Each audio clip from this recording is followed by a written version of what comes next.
Hello student, मैं एकता सिंह आप सभी का ज्ञान चेतना चैनल में बहुत बहुत स्वागत करती हूँ। आज के इस टॉपिक में हम यूजीसी नेट सिलेबस के अकॉर्डिंग महाजनपद काल का साहित्य यहाँ पर डिस्कस करेंगे। तो शुरू करते हैं। उपनिषदों के पश्चात ब्राह्मण साहित्य का एक बहुत बड़ा भाग जो है सूत्र साहित्य के रूप में लिखा गया था।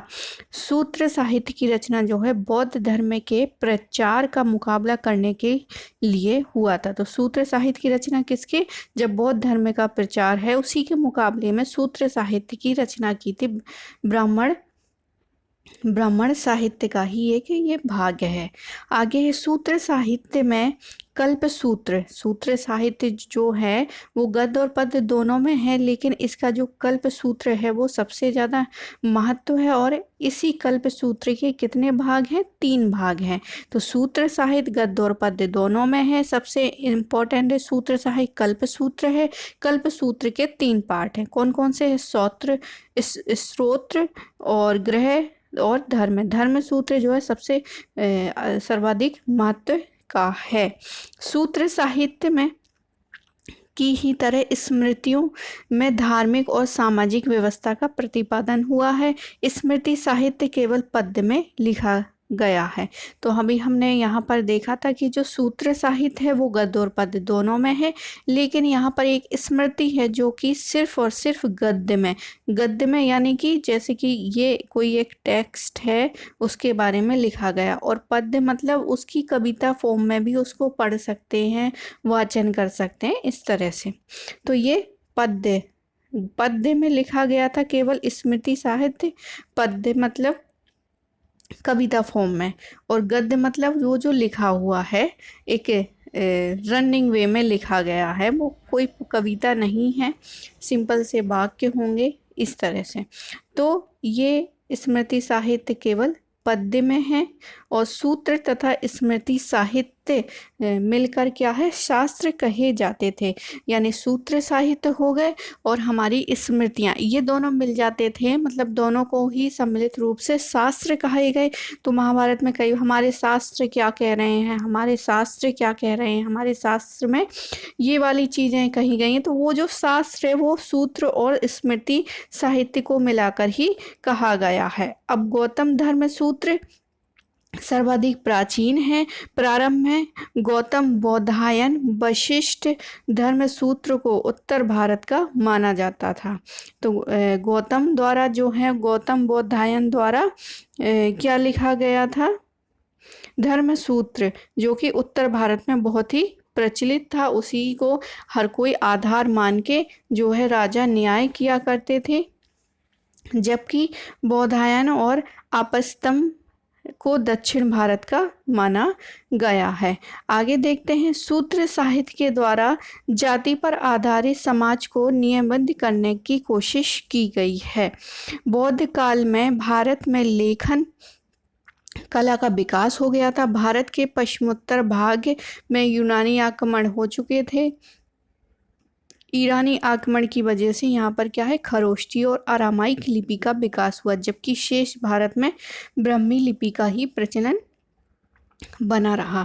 तो यहाँ पर लिपि जो है पश्चिम में देखें तो खरोष्ठी और अरामाइक है, और उत्तर भारत, शेष भारत में देखें तो ब्राह्मी लिपि का हमें लिपि का प्रचलन देखने को मिलता है इस समय। यानी 6ठी शताब्दी बौद्धों के समय, या फिर कहें द्वितीय नगरीय सभ्यता के समय, या फिर कहें यहाँ पर महाजनपद के समय। इस समय तक्षशिला जो है प्रख्यात शिक्षा का केंद्र हुआ करता था। मतलब शिक्षा का कौन, महाजनपद काल में शिक्षा का केंद्र कौन? तो तक्षशिला में यहाँ पर जो यहाँ के पढ़े हुए हैं वो है पाणिनि हो गए, जीवक हो गया, स्वयं कौटिल्य या चाणक्य, यहाँ के क्या हैं, शिक्षा इन्होंने यहाँ पर ग्रहण की थी।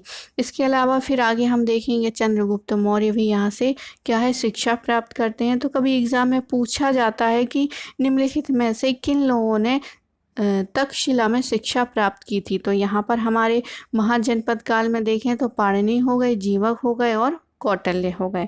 आगे देखते हैं, बौद्ध ग्रंथों में तक्षशिला को महानगर की संज्ञा नहीं दी गई। लेकिन अगर हम यहीं देखें कि तत्कालीन बौद्ध ग्रंथ जो हैं उस समय के बौद्ध ग्रंथों में तक्षशिला को एक नगर की संज्ञा नहीं दी गई थी। आगे देखते हैं, इसके अलावा बनारस भी शिक्षा का केंद्र था। यहाँ पर किस प्रकार की शिक्षा दी जाती थी? तो शिक्षा हो गया, संगीत हो गया और दर्शन। तो ये सारी चीज़ें क्या है, बनारस से प्राप्त होती थी। तो महत्वपूर्ण केंद्र था उस समय बनारस। इस समय के साहित्यिक साक्ष्यों में सर्वश्रेष्ठ जो है वो पाणिनि की जो बुक है अष्टाध्यायी, पाणिनि की अष्टाध्यायी। तो ये क्रम भी पूछा जाता है लेखकों का कि उसमें पाणिनि होंगे, कौटिल्य होंगे और भी मध्यकालीन हो सकते हैं, या फिर कहें प्राचीन काल के ही हो गए, चोला के समय के हो गए, या फिर चालुक्यों के समय के हो गए। तो ये सारे क्या है, सर्वश्रेष्ठ लेखकों को एक क्रम में लगाना होता है। तो हमें याद रखना है कि पाणिनि सबसे प्राचीन हमें मिलते हैं, पाणिनि कृत अष्टाध्यायी। इस समय चांडाल वर्ण को छोड़कर सभी शेष क्या है, शिक्षा प्राप्त करने के अधिकारी थे। बौद्ध साहित्य में दो प्रकार के शिक्षकों का उल्लेख मिलता है, एक आचार्य और दूसरा है उपाध्याय। आचार्य जो बनते थे वो 6 साल के अनुभव, यानी 6 साल जिसने टीचिंग कर ली वो क्या बन जाते थे, आचार्य। और उपाध्याय जो आचार्य से श्रेष्ठ, यानी कि 6 वर्ष के बाद और अगर शिक्षण करते थे, यानी उनके 10 साल हो जाते थे, तो वो उपाध्याय बन जाते थे। इस काल में विनय पिटक और सूक्त पिटक जैसे बौद्ध ग्रंथों की रचना हुई थी। विनय पिटक में बौद्ध भिक्षुओं के आचरण से संबंधित नियमों का संग्रह है। इसको 3 भागों में डिवाइड किया गया है, सूक्त, विभंग, खंडक और परिवार। तो विनय पिटक को 3 भागों में डिवाइड किया है, सूक्त, विभंग, खंडक और परिवार। आगे देखते हैं, इन ग्रंथों की रचना किस में हुई थी, मतलब ये सारे जो हैं सूक्त पिटक, विनय पिटक, ये पाली भाषा में हुई थी।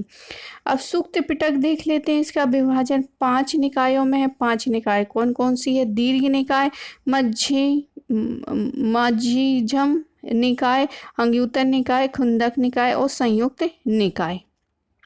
आगे देखते हैं, अजातशत्रु के उत्तराधिकारी दर्शक का उल्लेख जो है भास के नाटक स्वपन वासव दत्ता में हुआ है। तो अजातशत्रु के समय उसका उत्तराधिकारी दर्शक हुआ था। ये उल्लेख जो है बहुत बाद में भास के नाटक में हमें स्वपन वासव दत्ता में मिलता है। आगे हिंदुओं के विभिन्न संस्कारों का उल्लेख जो है गृह सूत्र में मिलता है।